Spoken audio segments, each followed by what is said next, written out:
All right, so welcome everyone. This is Runes Part 1. This is part 1 of a 2-part rune series that I set up for this year. There's also going to be a special 6-month rune series next year that is currently in the works for 2024. But for today, we are going to be going over the history of the runes from the Bronze Age to today, the meaning of the different runes that you will encounter in the Elder Futhark, and we'll be making rune cookies at the end as a special treat to ingest the magic of the runes with delicious edible cookies. So my name is Birch. I am Volva of the Germanic tradition. I do divination and readings with the runes. I've been working with the runes for several years now in different forms and different ways. And so I'm very excited to share with you all, both here in person, online, and later on our YouTube channel, what I've had to share about the runes, their history, and how we can work with them. Next slide.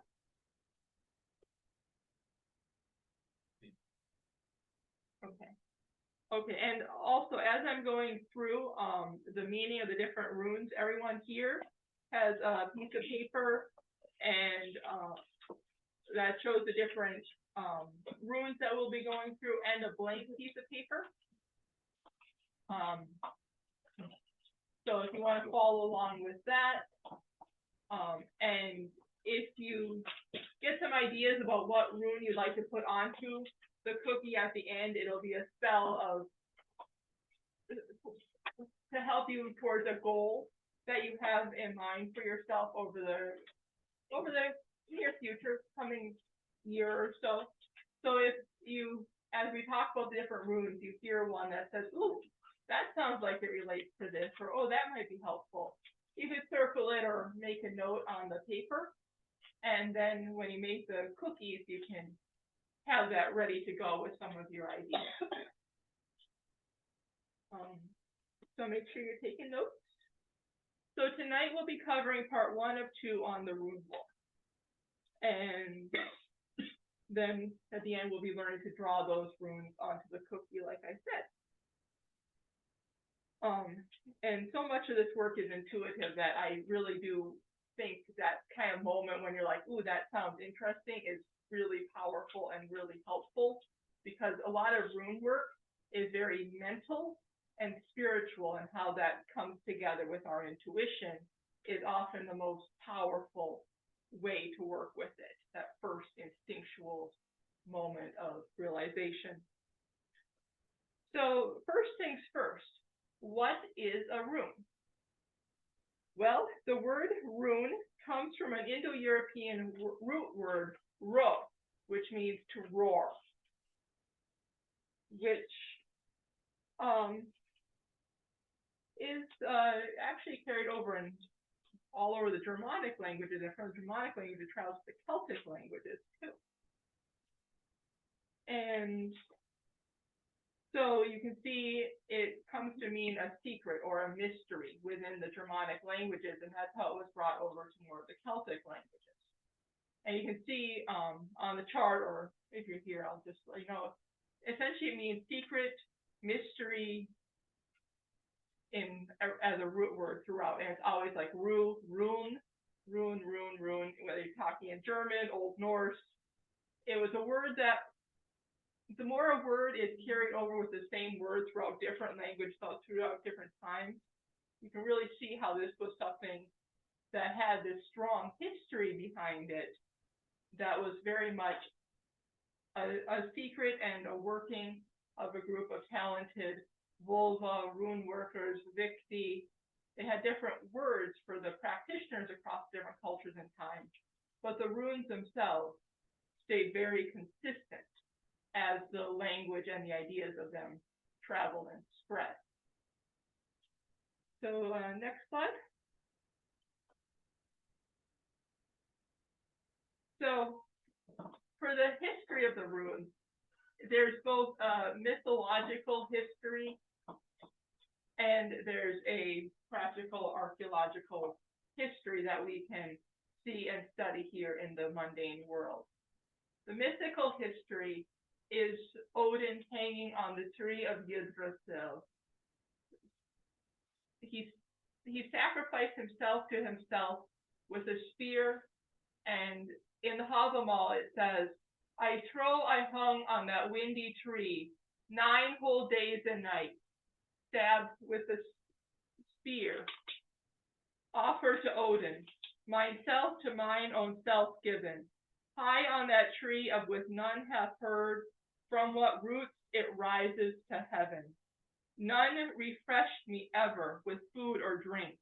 I peered right down in the deep. Crying aloud, I lifted the runes, then I fell back from thence.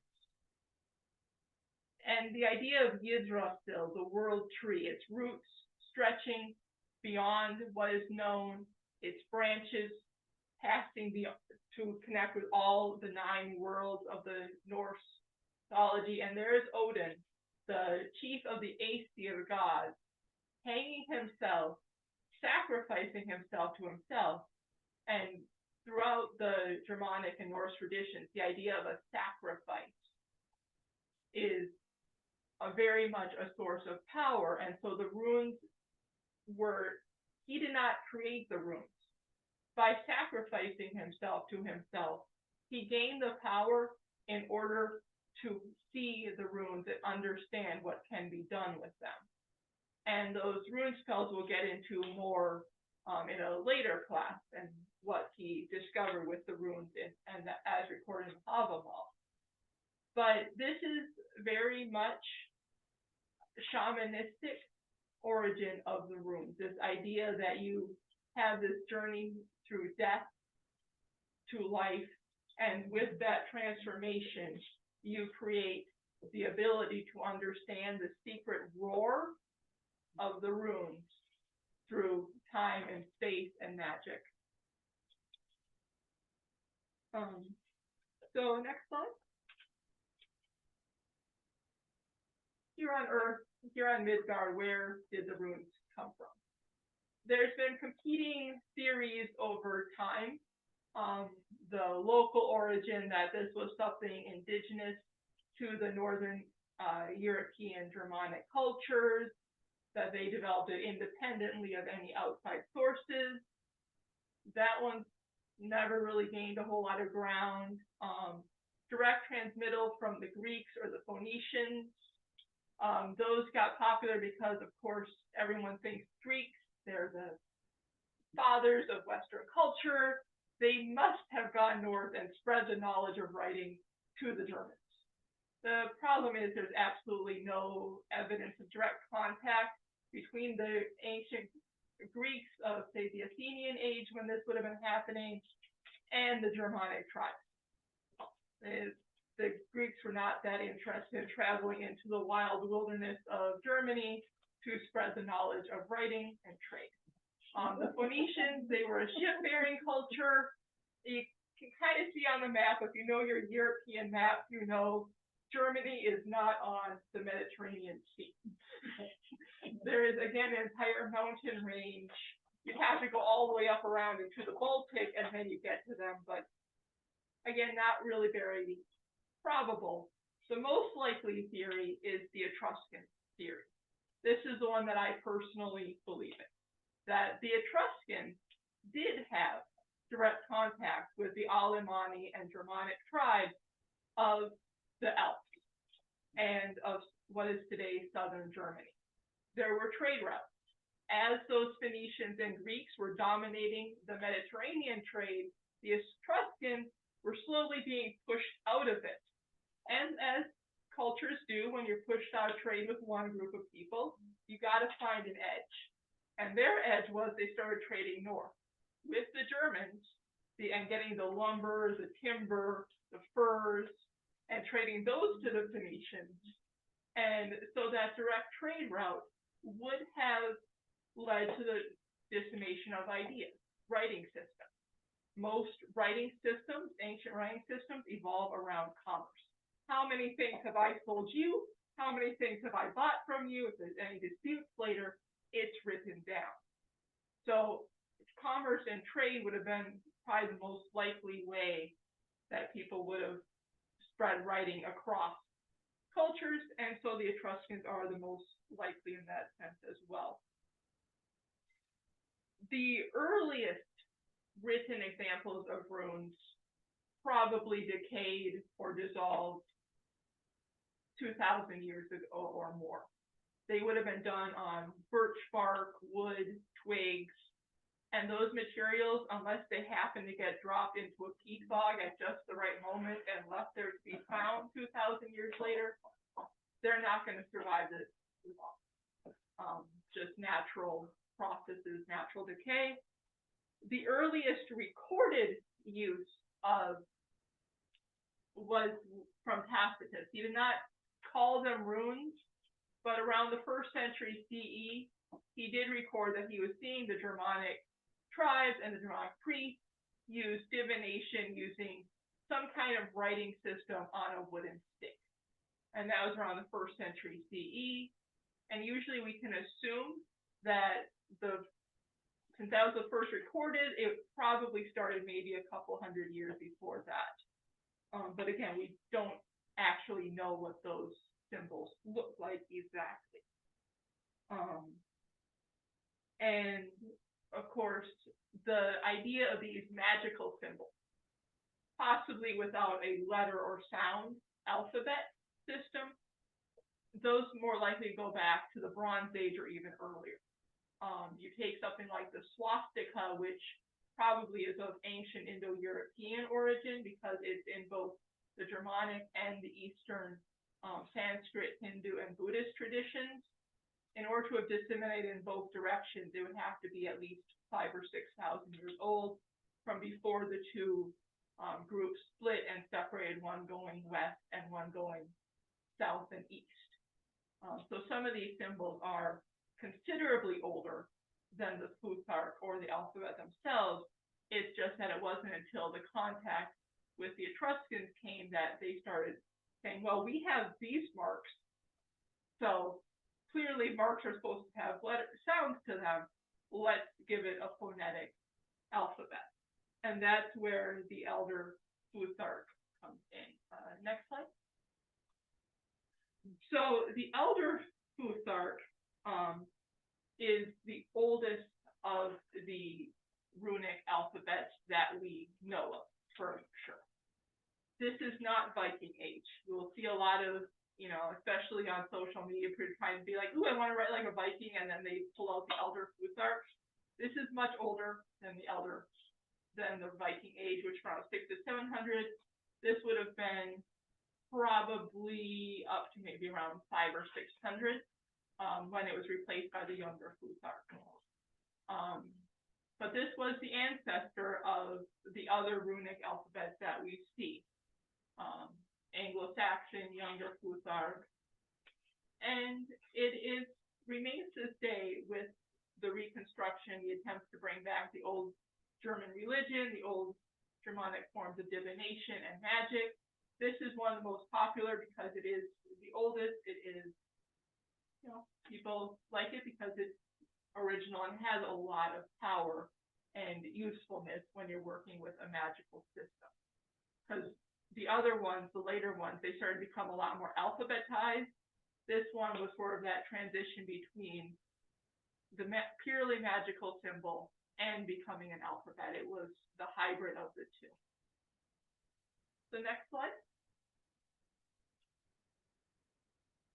So just to briefly cover, so younger Futhark kind of came next and led over a little bit with the Anglo-Saxon runes. It's mostly a matter of geography with these two.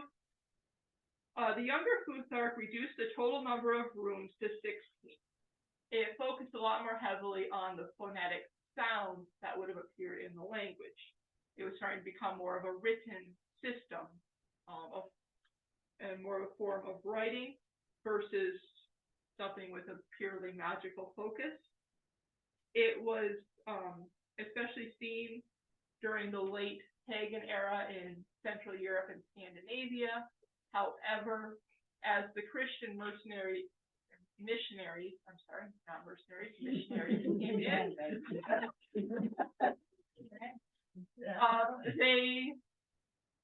They saw this as an extremely pagan form of writing, which it was, and the alphabets were Romanized because that's more of the church style of writing. Same sort of thing happened with the Anglo-Saxon runes, but because the Christian conversion happened later in Britain, this just lasted a lot longer, up until the 10th century. And a lot of the rune stones that you'll see scattered around Britain and England, those are usually written with Anglo-Saxon runes up to around the 10th century. And a lot of the rune lore that we still have to this day comes from the Anglo-Saxon rune poems, where the early writers were describing the mythical connections and the mythical powers of these runes through a series of poems that were recorded, and a lot of those poems have survived to the present day.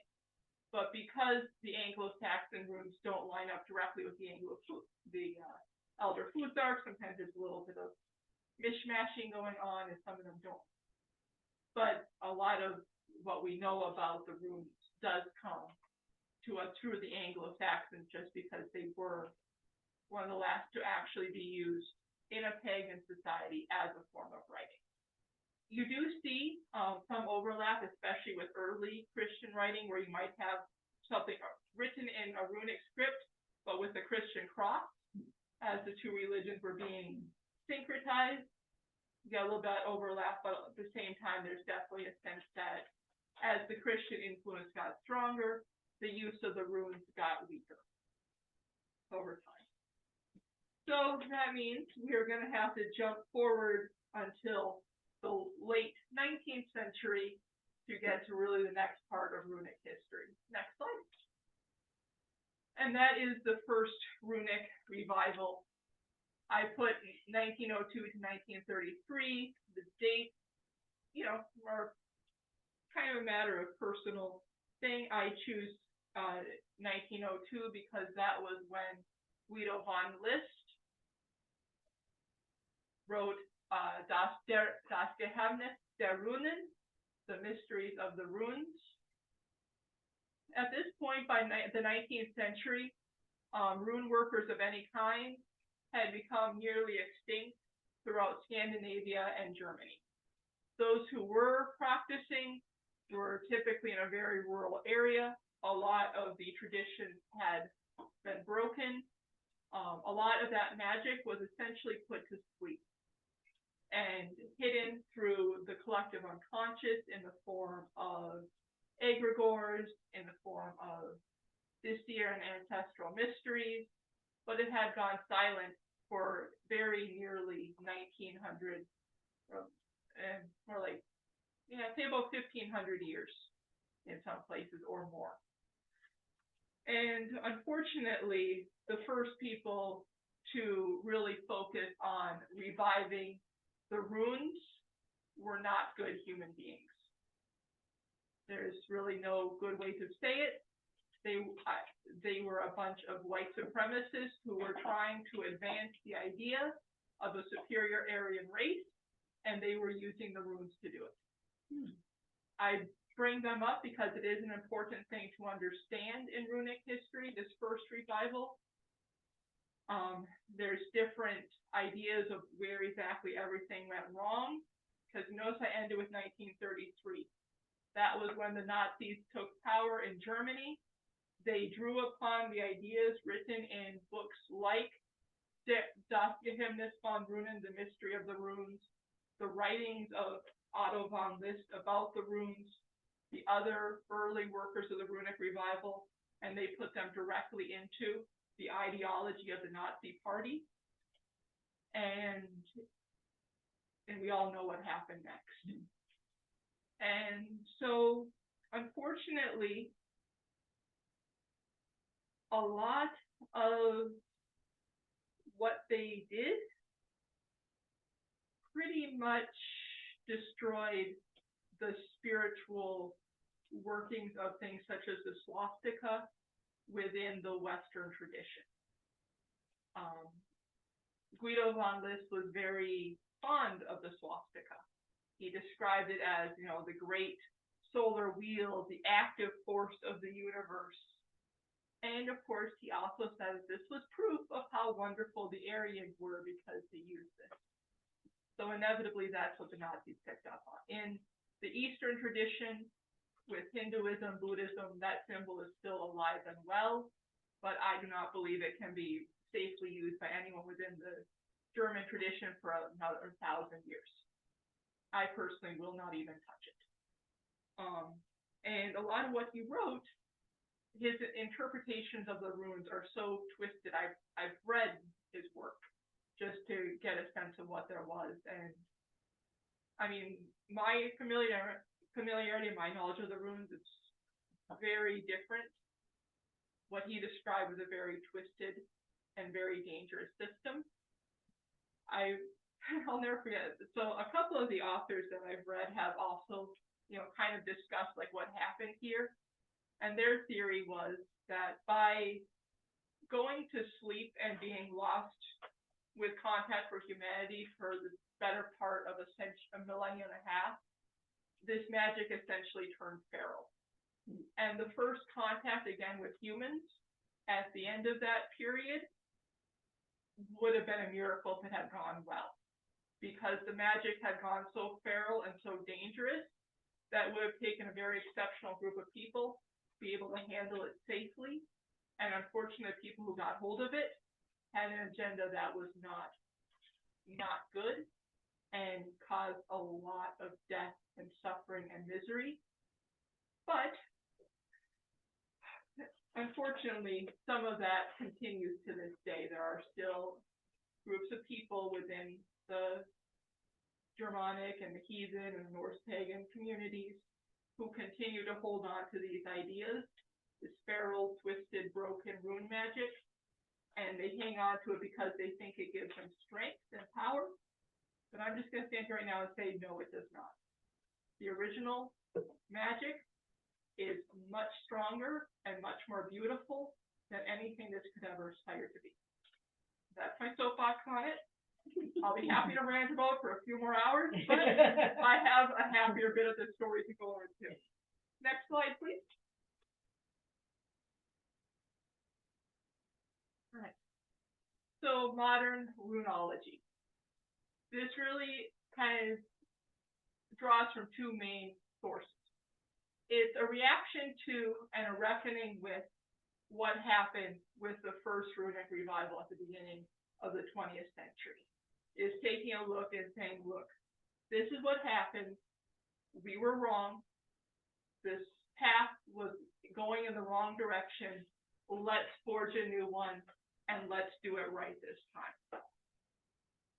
It also, as I was saying earlier, really looks back to where did this all come from?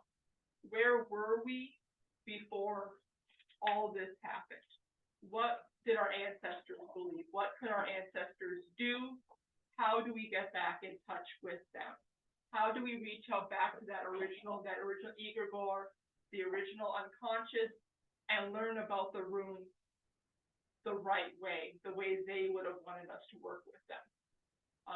So Asatru, heathenry, and other Nordic religions all began gaining prominence along with other pagan religions towards the end of the 20th century. And a lot of these, like the one I follow, is a very reconstructionist path. We understand, there's a long gap between us and our ancestors. We're not living in the world of, deeply forested Germany in the year 200 anymore. But how do we take this same magic and apply and use it to better the world that we find ourselves in? How do we make our grove thrive? If we cannot have theirs, how do we do it right in ours? And so a lot of modern runology is very focused on this kind of working, and this is really where I, firmly plant my flag, and it's, the other kind of people start talking to me, I start quoting the Havamal at them and remind them that Odin told us straight up, the hand, doesn't matter what you look like, what physical limitations you might have, you always have some worth and value as a human being, and we have to look to that value of the other person because that's what they can do and that's what they bring to the table, and we should celebrate it. And I'm firmly on that camp. All right, next slide. So now so that's the history lesson, guys. I just whipped through a couple thousand or more years of runic history in a few words, and I did not rant for 3 hours. So we're going to go over now the 3 et of the Elder Futhark. So the way the Elder Futhark is laid out, you can see it there, you can see it on your sheet. There's 3 different rows of 8 runes each, and each row is called an et, and each et is associated with a god. The first et is Birch et. This is the et that's associated a lot of times with the worldly things, the material. He was the god of harvest and fertility. He was one of the Vanir. So his et kind of covers that part of it. The second is Heimdall's et. And Heimdall was considered the mythological founder of the human race. So there's a little bit of that in here. And also it's very much things that have to do with the sky and the earth. Because as the keeper of the Rainbow Bridge, he is responsible for looking after those boundaries. Yeah, so if you go across the first line, that's Freyr. Second line is Heimdall. Okay, going down. Yeah, and then going down? Yeah.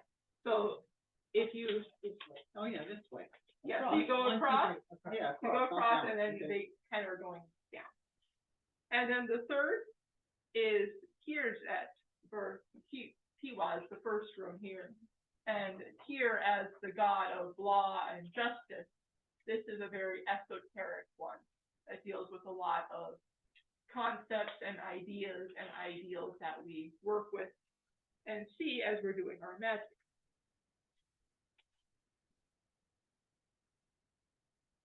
So I'm gonna just kind of go through the different runes here. Next slide.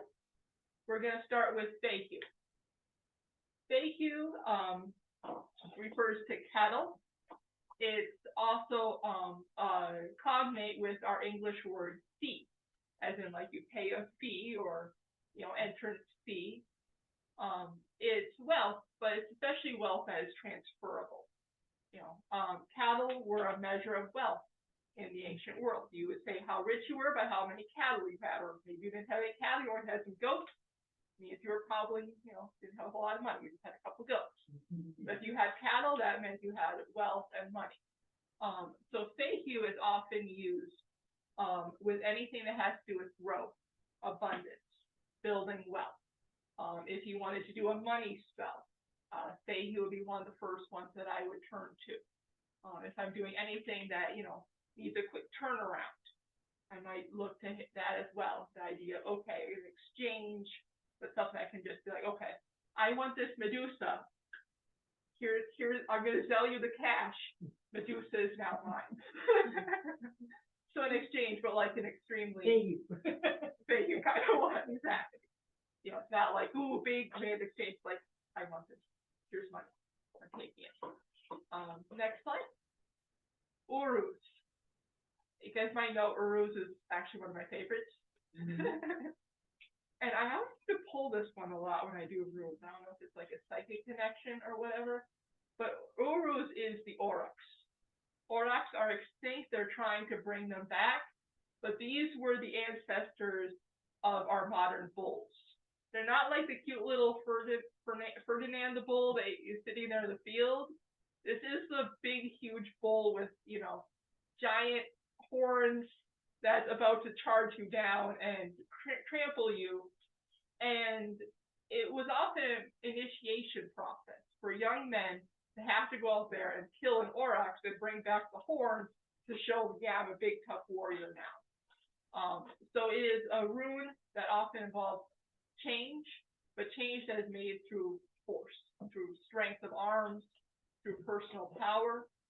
It's also a water rune. It's the drizzling rain which comes down and fertilizes the earth.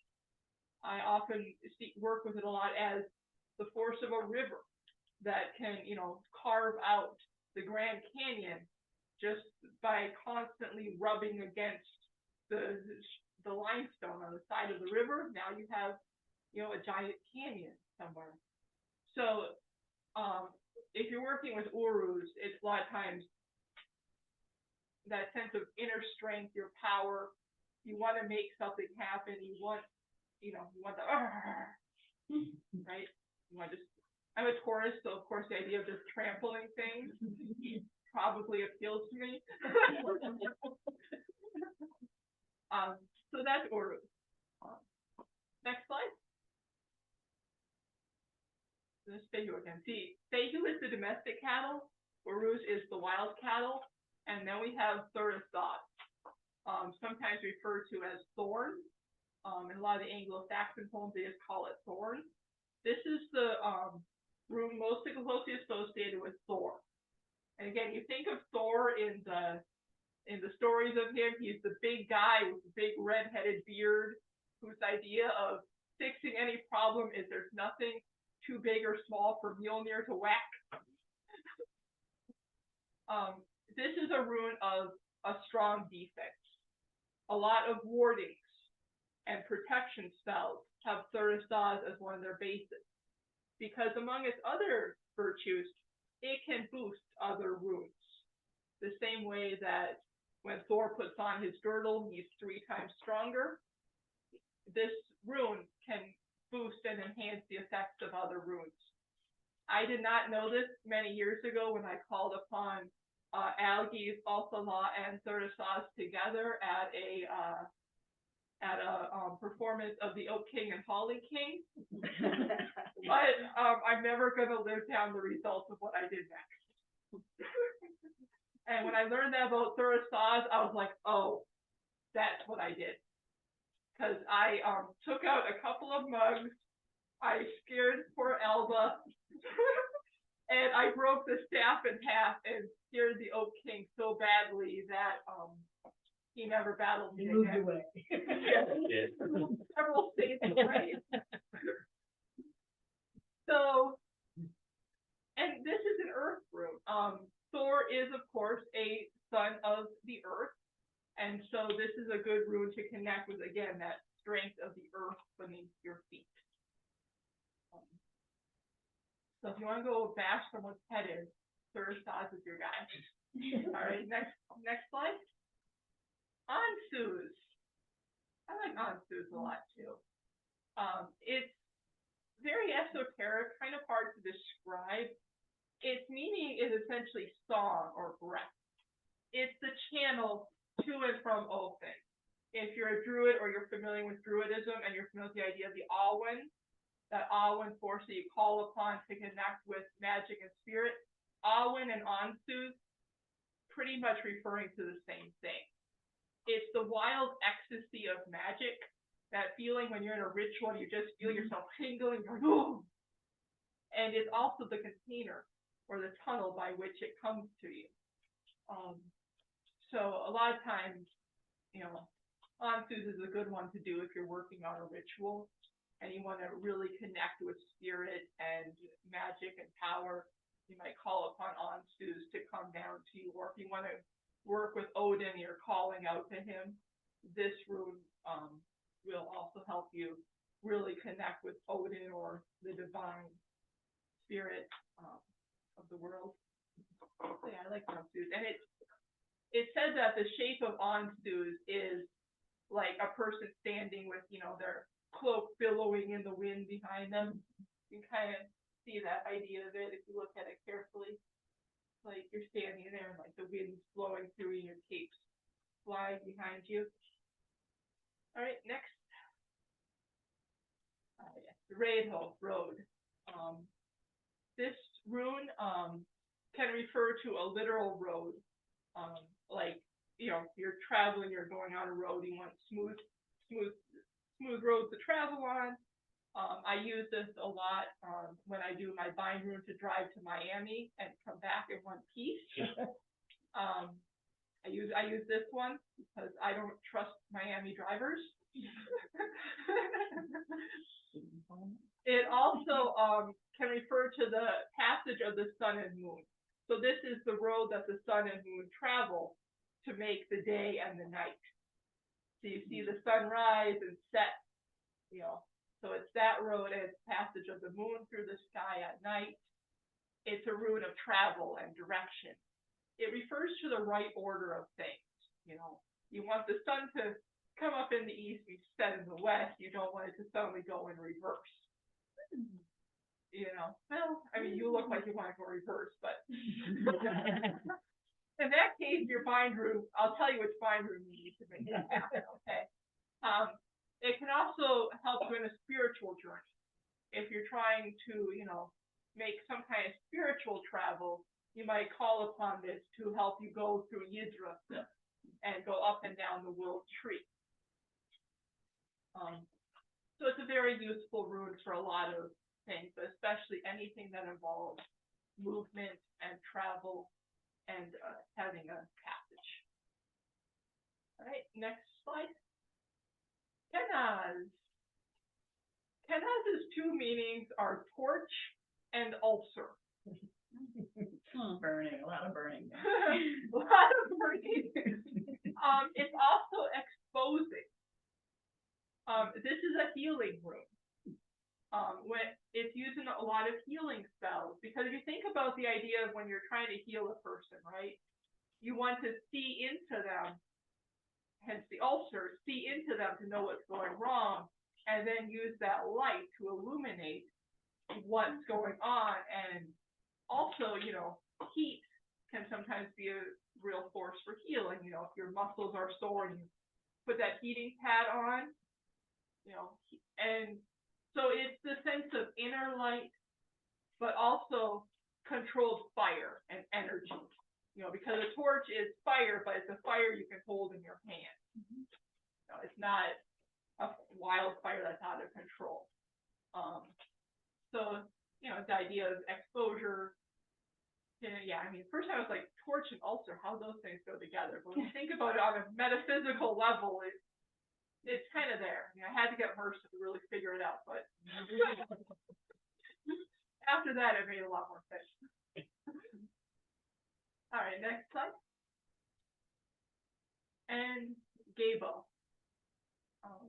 This is another one that I often seem to get in a lot of room pulls for whatever reason.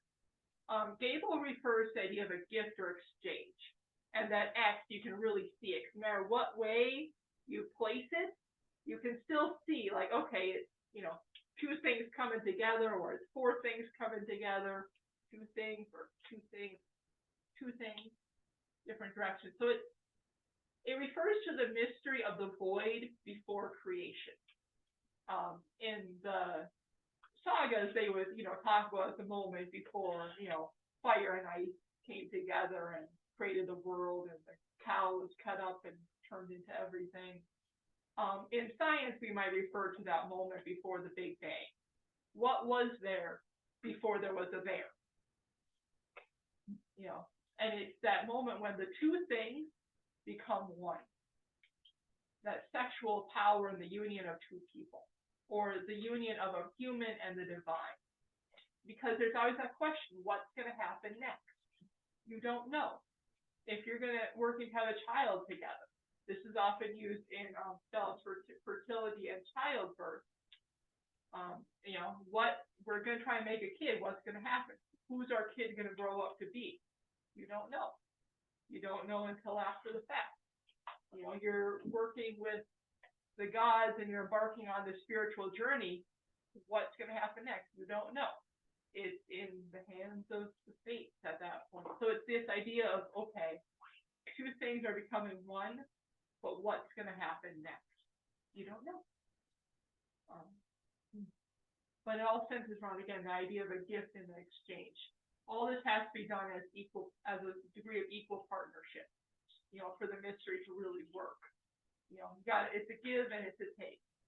You can't just have one person taking everything for it to work, because then that mystery is gone. Okay, next slide. And I just love Wunjo. I call it the little flag of joy. Because it looks like a little flag, doesn't it? Like you're just like a little kid again, waving the flag at the parade. I don't know. So it's like a little flag of joy to me. And its meaning is happiness and joy. But specifically, it's a happiness and harmony that comes from a community.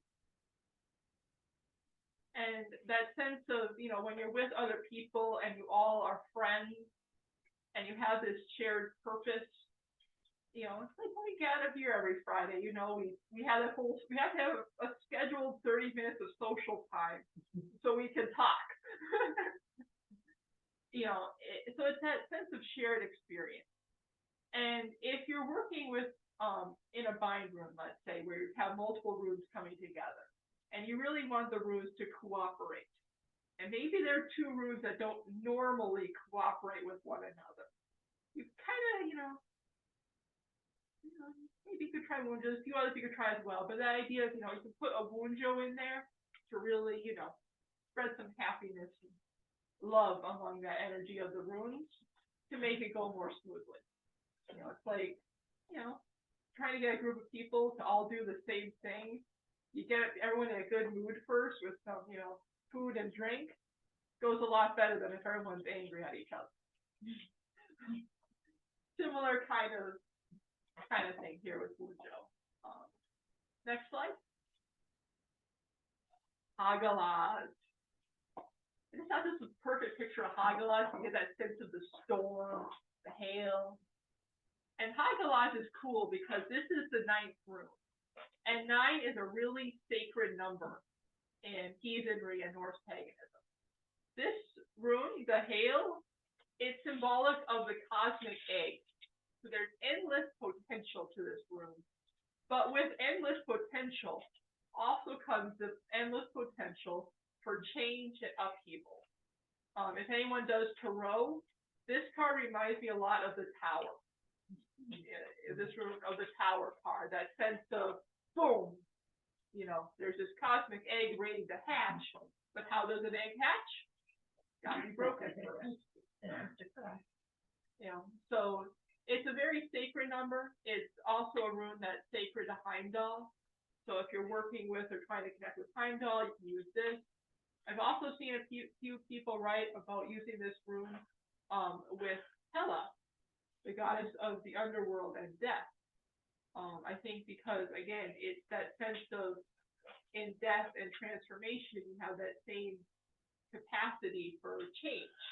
What's a bigger change than death and rebirth? It's also a very good room for banishing and warding, because since it is that endless potential for change, upheaval, and new possibility, not much is going to get past it.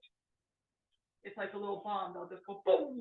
If anything tries to break through your ward, it'll just explode, and voila, they're no longer crossing your ward. I may or may not have done this. All right, next slide. Nelthys. This is the rune of need. Its shape. You look at it, it's like got the one line that's straight and you got the other one going across at an angle. That conveys the idea of rubbing two sticks together to make a fire. And think of how if you are up in those cold, frozen northern climates, trying to rub sticks together to make a fire, how desperate your need must be if you're trying that trick. And that's essentially what you're conveying with this rune.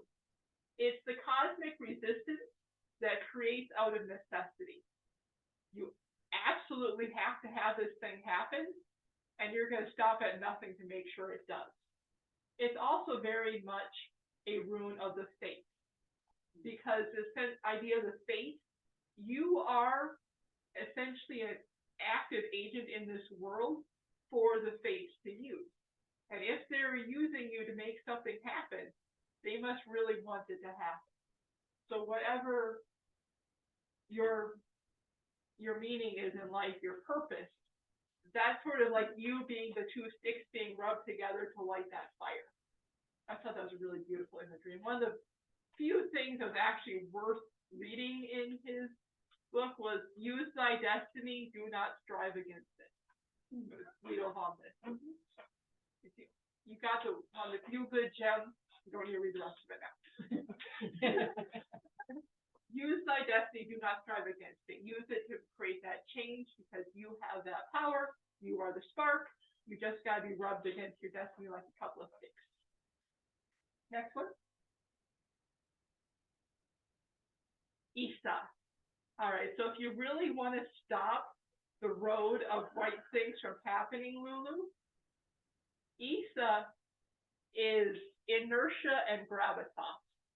It's the rune you use if you really want to freeze or stop something from happening.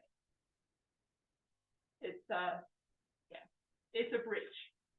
It's a bridge between the ego, for the ego to go across and rich one in, and the primal antimatter.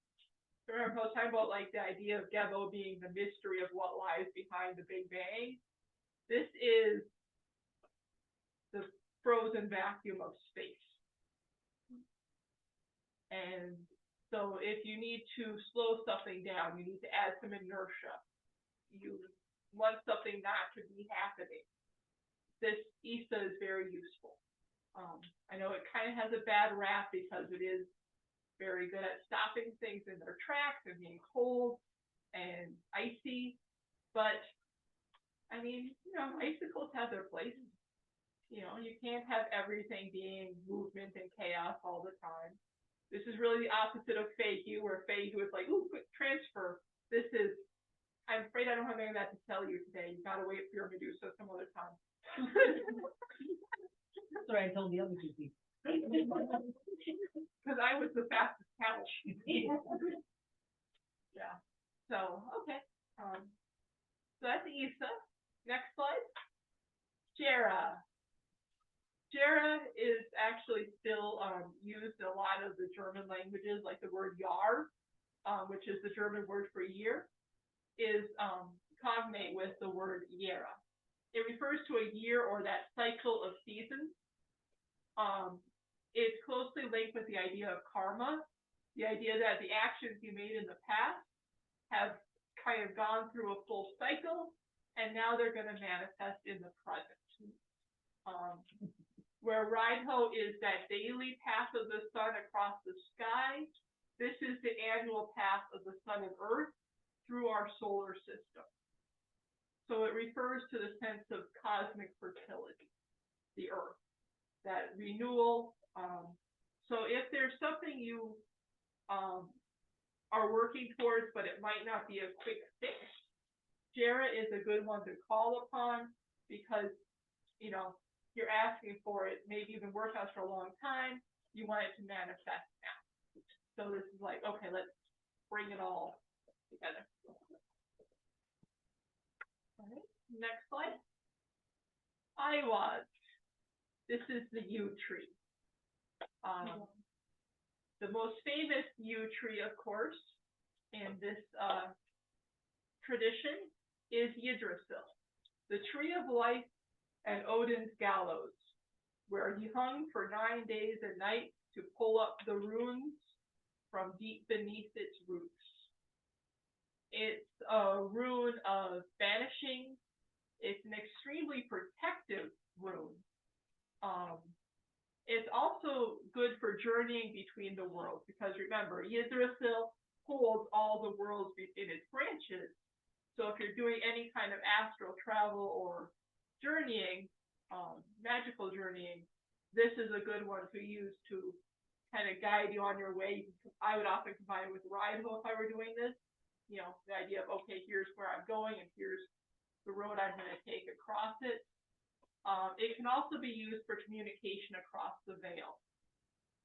So if you're around Samhain or Winter's Night, you want to, work with, your ancestors and have that connection to them, this is a good one to use as well, because it will help facilitate that communication from one end to the other.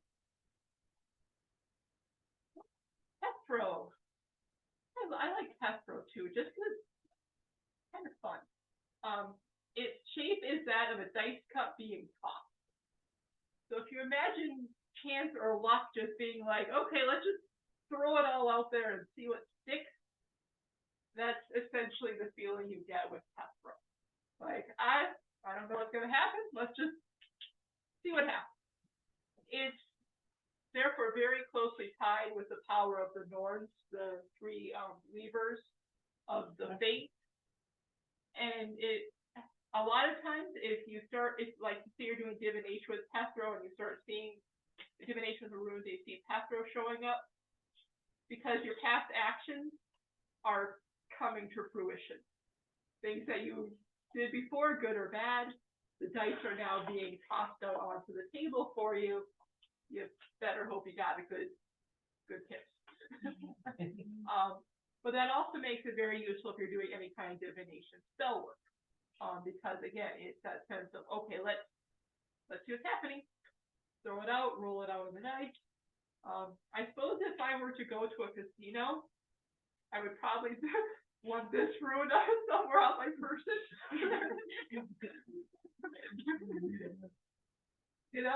I said I was going to give you some practical tips, so let's all get up to Seminole Casino. We're Petro, let's see what happens. Yeah. So it's kind of useful. All right, next slide. Algae. Sometimes you also see it referred to as alphas. I always learned it as algae, so that's kind of where my brain is stuck. This is another one that has kind of two interesting meanings that don't fit at first glance if you really think about them. It refers to the elk, specifically the elk antlers. You kind of see in the picture there, it's like got the line, like that would be the head, and it's got the two antlers coming out like this. And you think about how an elk or any kind of deer fights. When they're fending off the wolf pack and they're swishing their antlers around and tossing things.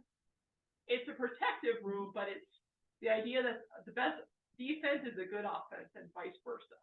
You don't want the danger to come really close to you. You want to deal with it like over there, which is why I also really like it like on my staff. And when I'm doing my bind rune for safe driving in Miami, I want all the dangerous stuff to be like over there. not close to me. But the other meaning is also that of a swan. And that's because this rune is associated with the Valkyries, who would sweep down and choose the warriors in battle, because its other imagery is that of striving for the gods. You can also see it as a person standing with their arms upraised like this, reaching out to the divine, to the sky, so striving for the gods. Like, that moment in ritual, you're like, you can really just feel them coming down through you. And I also think this is a good one for the grove, because a third meaning for it is a sacred grove of trees, like Avelina's grove. Yep. I should make you a algae Avelina, then you can have one in your basket with your other treasures. So, and then yet another meaning sometimes is that of the U-bow in archery. Because again, and that kind of again goes back to the idea of like a projective defense. If you have a bow and arrow, it's very good because I'm going to get you over there, and the arrow goes that way, you're not coming close to me. So it's all about protection, but protection at a safe distance, long range defense. Okay, next slide.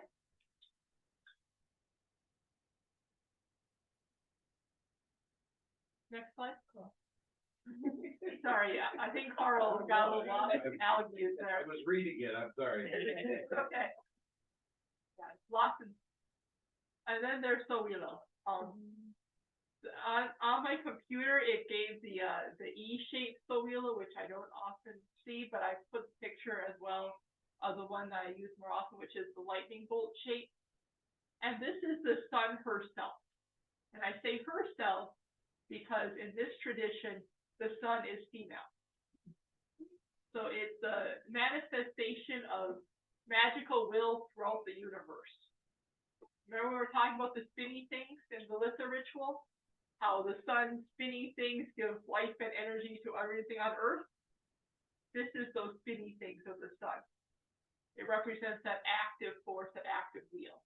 It's associated with both the dynamic solar wheel, aka the swastika, and the solar disk, which is essentially a circle with 4 quarters, which represents the static solar disk.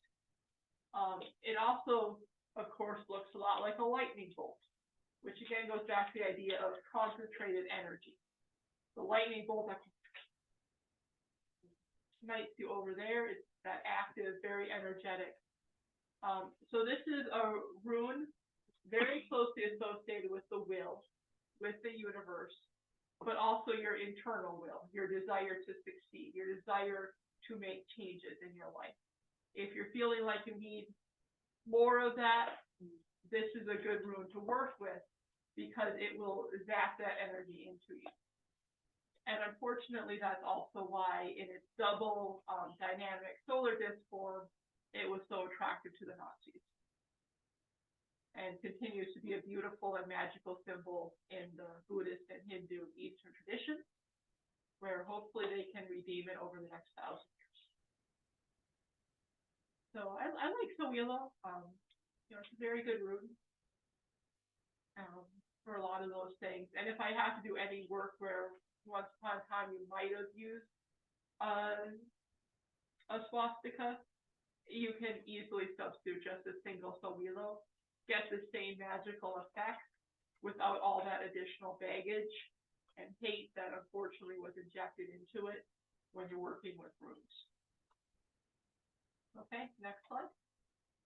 Now we're coming to the last S, which is Tyr's Etta, with Tiwa.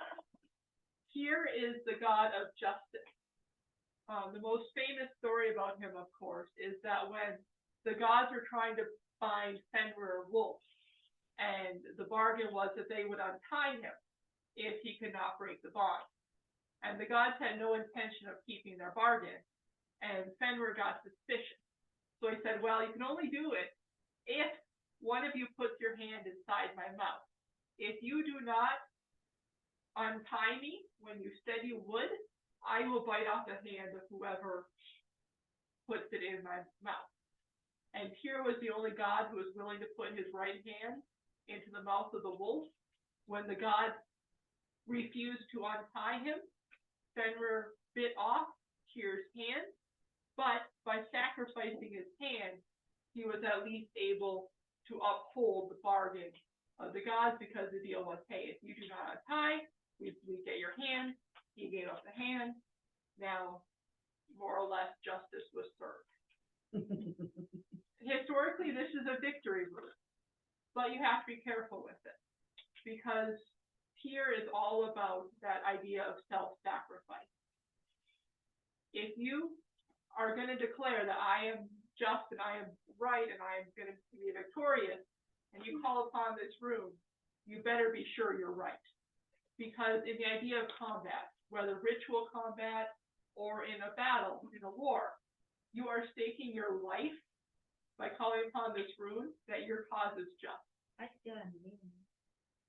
You're living it. Well, that's why these runes can put on your cookie then.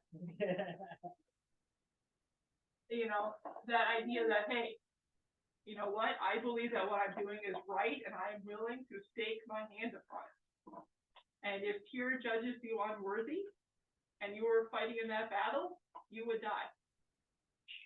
But if he judged that you were worthy, you would live. So, it's a very interesting rune to work with, and that's why got very, when we were doing the water justice, and we were calling upon Tiwas in that hexen bloat, that's why I called upon Tyr, and I'm pretty sure we were right. Okay, next. And I don't know if you guys know this, but Berkana is my absolute favorite rune because it's the birch tree. Who would have remembered that? When, because translated into the Old Norse, my name is Berkana. It means a birch tree, but the birch tree is the symbol of the mother goddess. Throughout Germany, the mother goddess, many of her names, including the name of Frau Perkta, is derived from the name Berkta, which refers to a birch tree. She is one of the goddesses that I work with very closely. She is, of course, Krampus's mom. I'm wearing my Grußbahn Krampus shirt tonight. This rune oversees the changes in our lives: birth, adolescence, adulthood, old age, death. Because the mother goddess watches over us throughout our entire life. She's with us when we're born, as we grow up, as we get older, and the last thing that I believe we see when we die is the face of her as the crone coming to call us to the afterlife. Just a personal belief of mine, but I stand by it. And when my cat passed away, I actually called upon her in that form to help my cat cross over, because to me, it's very important that we acknowledge her.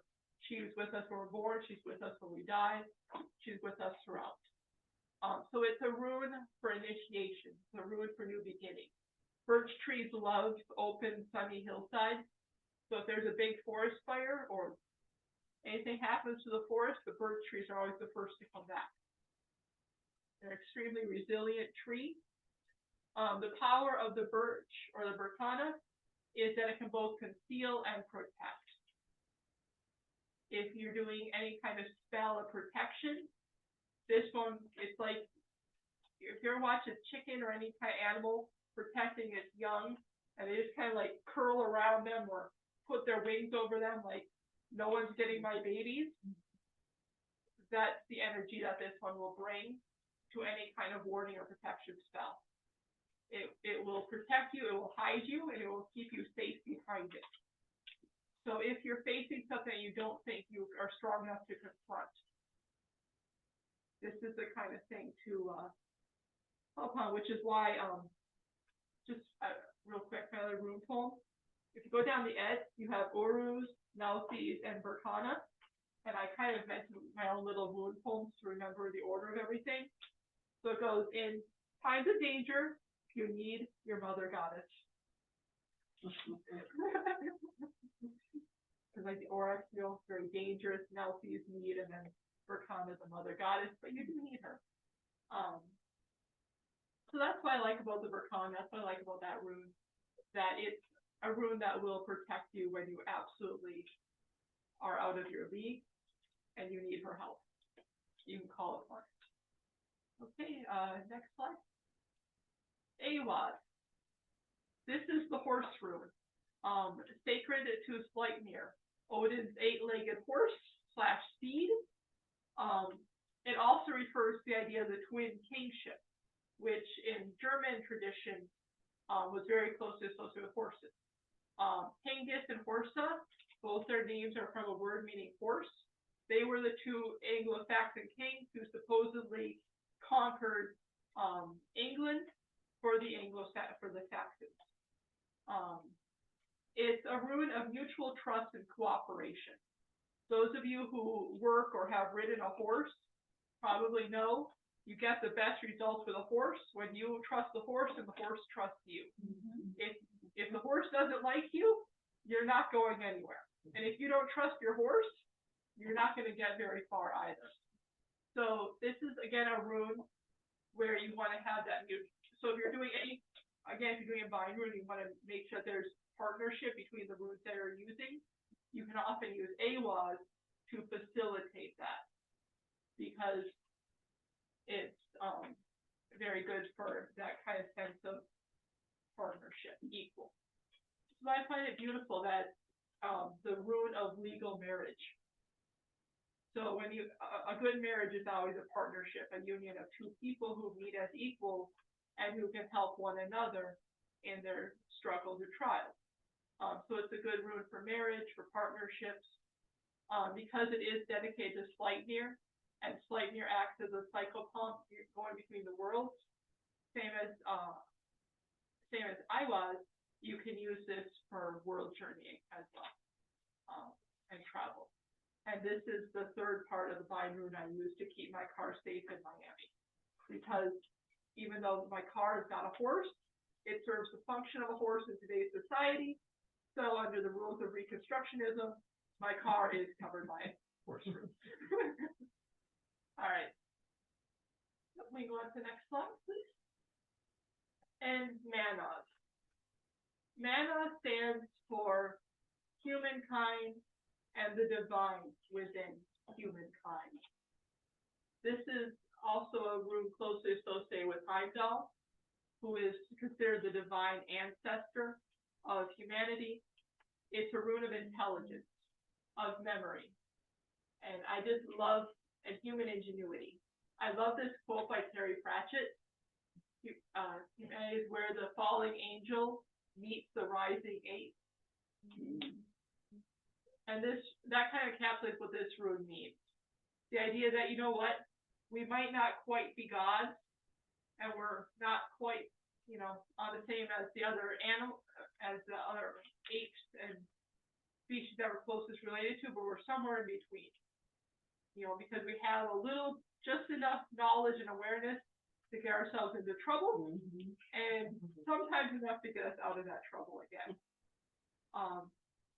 So this is also a good rune if you're working with a community or a group of people, or anytime when you need to, enhance learning, memory, knowledge, collective knowledge, individual knowledge, those sorts of things. And I also like it because if you look at this rune and you look at Wunjo, which is that joy of a shared community, it's two Wunjos kissing each other. So again, it's that sense of, it's this community, but it's two communities coming together and meeting in the middle. The divine and community of the human. Okay. Is that the last thing was it a book or? It's in one of Terry Pratchett's books. I think it's Reaper Man, but it's Terry Pratchett, the author. I think I've read so many of his books, I can't keep them all straight, but he has something about, mankind is where the falling angel meets the rising eight. That sense that we're kind of halfway between. And then there is Lagus. So I know Leah was talking about, possibly putting runes onto a hagstone. If I were to pick any, rune to call upon the mysteries of the deep water, this would be my first choice. It's closely related to Uruz, but this is the groundwater, not the falling or the moving water. So this is like lake. It's the sea. It's the mystery of the waters you cross at the beginning of life and at the end of your life. Because when you're born, you come out in a sack of amniotic fluid. And then when you die, you cross the river to go to the afterlife. So it's a symbolic of the beginning and the end of life. And as a result, just like any other deep water, this rune can kill you, it can save you. It's that dichotomy of what water can do. In a lot of the old German fairy tales where a lot of the knowledge was contained, water usually has some kind of spirit watching over it, guarding it. If the spirit's appeased, you're okay. If the spirit doesn't like you, you're going to drown.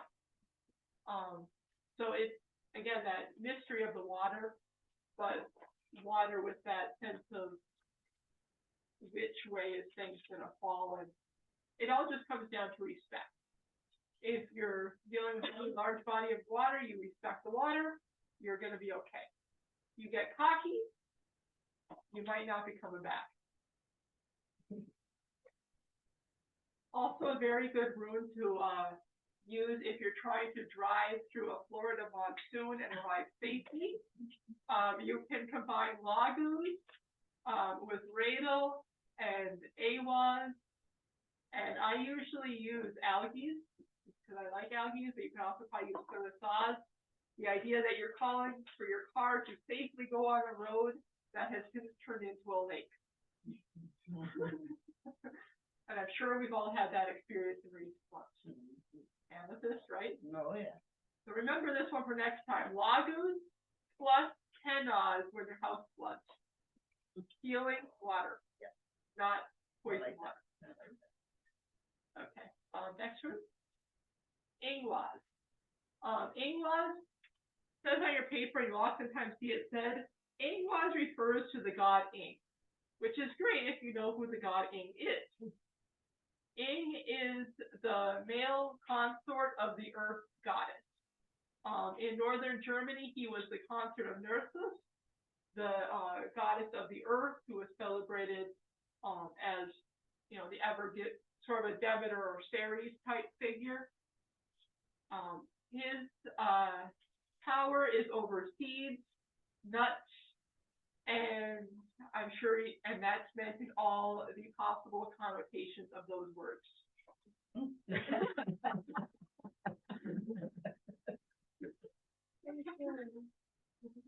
This is a rune of potential energy.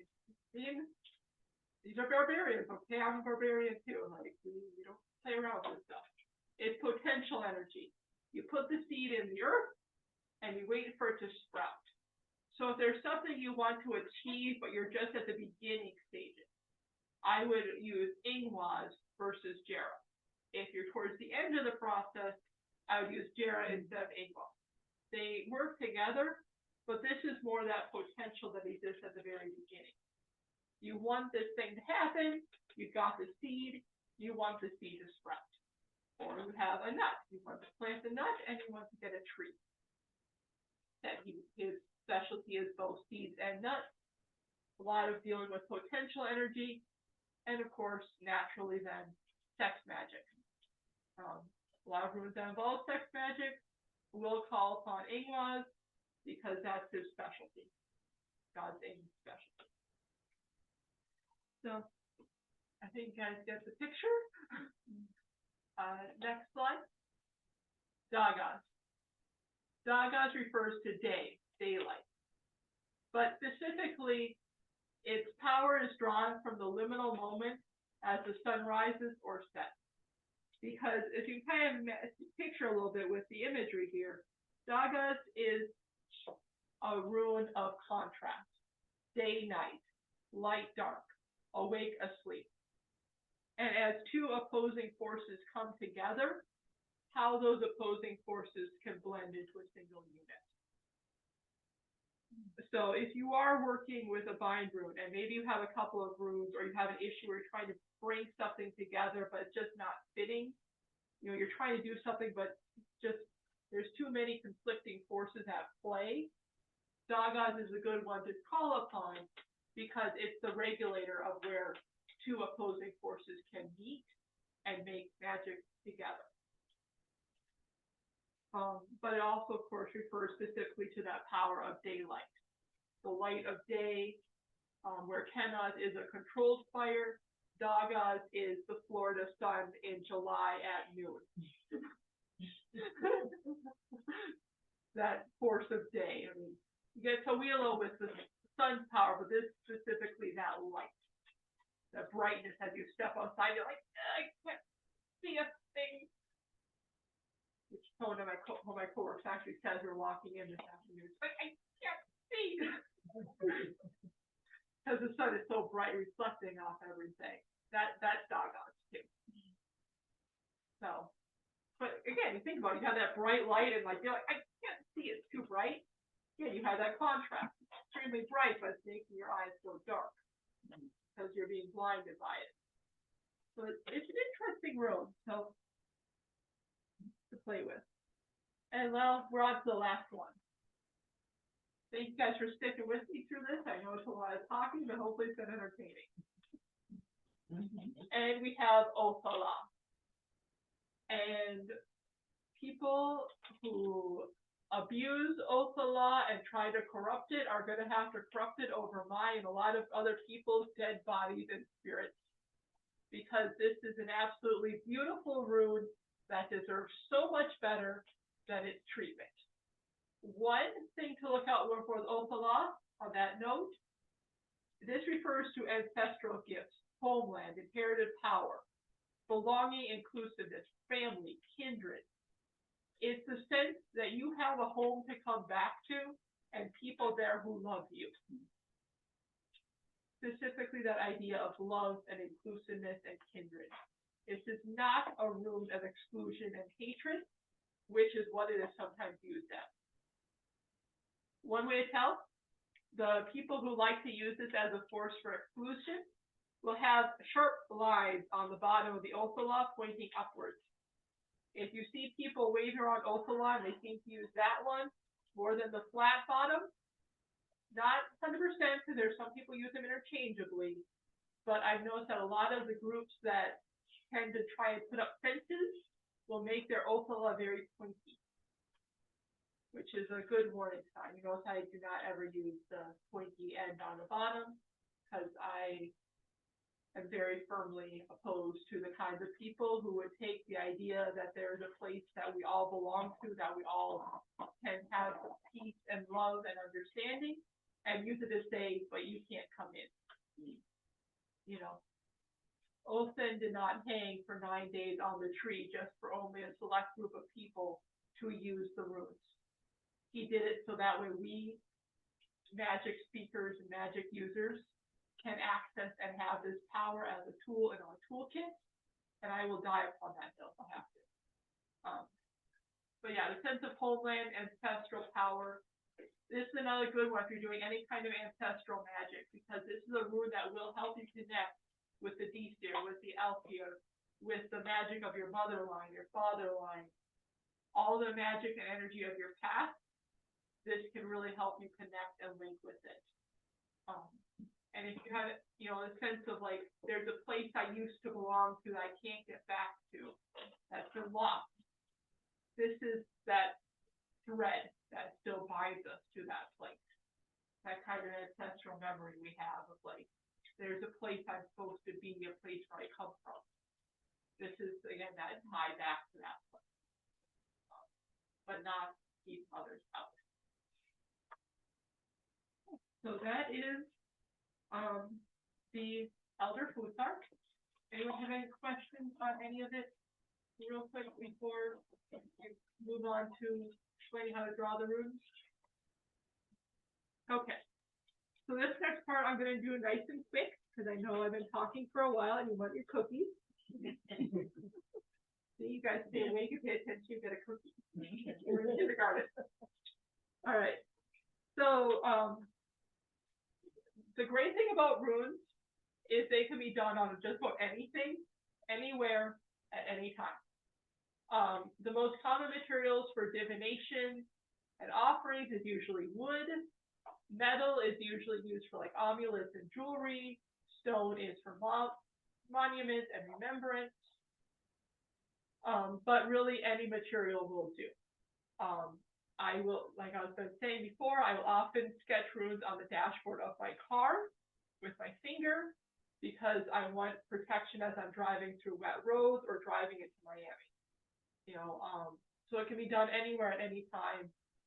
As long as you know what the runes are and what meaning you want to create, you can do almost anything with them wherever you are. When you're writing or drawing out the runes, you can be phonetic with your ideas. So like you have a word and then you use the alphabet to transcribe, okay, here's the letter between one to the other. So if you want to like spell the name, you know, I wrote my name Birch in runes there. I also have convenience time for super common, that's also my name. Or you can use it symbolically. You can write out the runes laid out one after the other to get the idea of, okay, making almost like a sentence of runes based purely on ideas. I gave an example here, like a rune to protect my house. I have algae. That's like, you know, first thing you wanna do, protect the house from over there. Right, and then knock your face off. Knock the face off your enemy over there. All right. Then you have Opala, homeland, but that's meant to also convey the idea of the house. Like, okay, here's my house, here's where my family lives. So this is what I'm protecting, so I'm putting it in the middle. And then on the other side, I put Sarasas. That's like, okay, if all else fails, I'm gonna stand here with my hammer and defend it, which is coincidentally very much how the plan to defend our houses runs. Distance weapons and close range weapons protecting the space. And then on the next slide,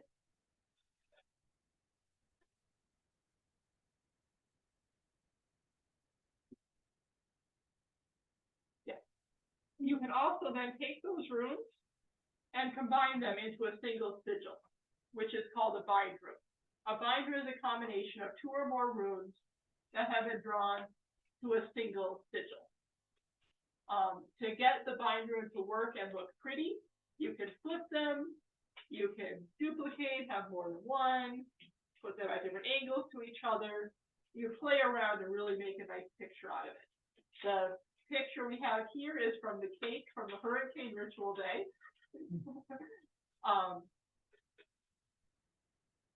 Which was a 30 saws and an algae. Again, the idea of may your windows hold protection for the house, and keeping it safe.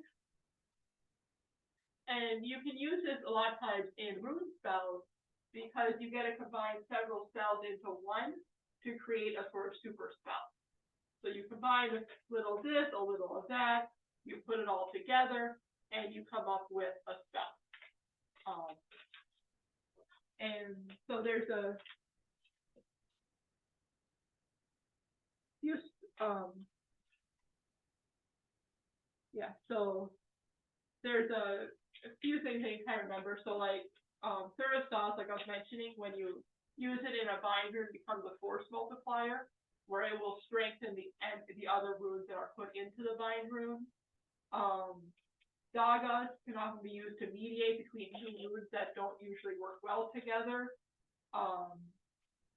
Like the example I thought was like if you want to combine Isa and Uru, so a rune of great force and movement with a rune of binding. For some reason, you want that double whammy to hit somebody. You can put Dagas in the middle of them, and then if someone comes at you, they're going to hit a brick wall or something else. If for some reason you need that, but we're going to go into all that a lot more in a later class on making rune spells. But for right now, I just want to make sure you know enough that this is the general idea behind it. So if you want to do a couple of runes on your cookie, you can. Or you can just do a single rune and draw that out. So with that, that's what I have for the class. So we should probably get some plates for the cookies, right? Yeah. So let's go run get some plates. Yeah. So let's leave this slide up. That way anyone from home can see the picture if they need it. And raise your hand. You want to see, I think she has a question. Okay. Go ahead, Ann. Go ahead, Ann.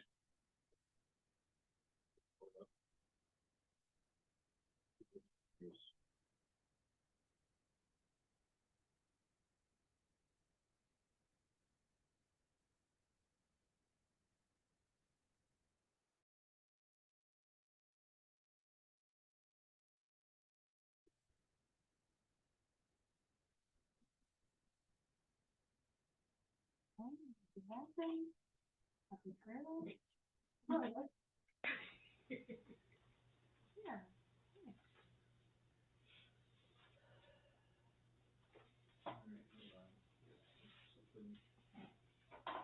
Can't hear you, Ann. I don't know what's going on with her.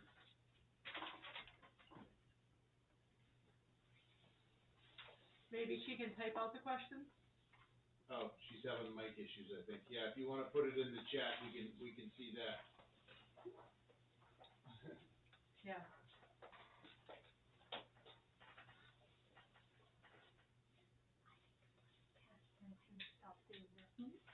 Here we go, nice bright shiny orange plates. So you all also have a blank piece of paper. Mhm.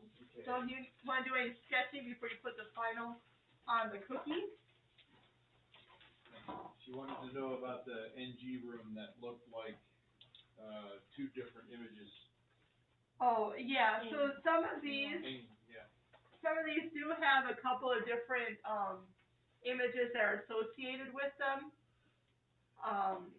It's just one, I think, is just like the smaller C, the other one just has more lines in it. But they both, apply, and they both have the same meaning. It's the same as how Sowilo, can look more like an E or like a lightning bolt. Just depending, I think, on which source you're pulling from. She said, thanks. Okay. And so if you guys, when you guys, are ready or you know what you wanna write down, you can just come up, take a cookie, I'll just put a few cookies out here so you're not like all reaching the same thing. And then we have the pens here. You can take a pen, you can match your color if you wanna do some color magic. And then you can just draw whatever you wanna put onto your rune, and if you're at home right now, go ahead and you can take part as well. So what you wanna do, in terms of like whatever goal or whatever rune you think would be most helpful to you right now, or mind rune would be most helpful to you, is put it onto whatever food you're gonna eat, and when you're done, just go ahead and eat it. A lot of magic in this tradition is very simple and straightforward. But it's that intention, that energy that you're putting into it, and then once you think it's there, go ahead and just eat it, and that way you're taking it into yourself, to help it manifest. Cause there's actually a bit of a tradition, I'll just tell you the story while we were working here. So in Egald's saga, Egald was at a feast, and he suspected that he was being poisoned. And so in order to, protect himself from the poison, he cut his hand and he drew some runes onto the cup in order to counteract the poison magically. And when he did that, he was able to drink the poison and not be harmed. But I think you'll see a lot of, I've seen a few sources talk about how runes should be written in blood or should be written with red to symbolize blood. I haven't seen a whole lot of original source work that really corroborates that. So I think a lot of it comes from just interpretations of that story, where, you know, the idea, okay, well, the idea is with runes, they're very versatile and very adaptable. As long as you have a surface and something that will allow you to write on that surface or trace on the surface, you can use a rune. I, have worked with runes where I'm just standing and like waving my fingers in the air. And then we eat it. And then you eat it.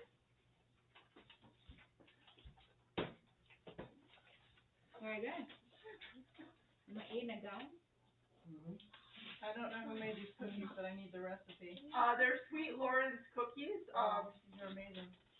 They are absolutely delicious, and they are my favorite for rune cookies because they come out nice and flat, and they're super non-allergenic, so I can bring them here and everyone can eat them because we have so many allergies, gluten.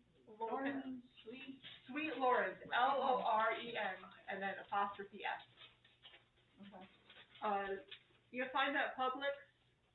Where the Pillsbury cookies are. But yeah, like by the pre-made cookies. Super good. Yeah, they're amazing. Super don't make gluten free. No, they don't. And they come in so many different flavors. Neither is Natalie or Annie. I really hope they get gingerbread this year. Gingerbread. What do you want? What you doing back there? I'm gonna cookie. What's this? I know, it's gonna be my Okay. triple scrap. You can be mine, that's halfway done. 'Cause I gave up because I was too bored. No, Miss, these in here. Very good. So does anyone have any questions, comments?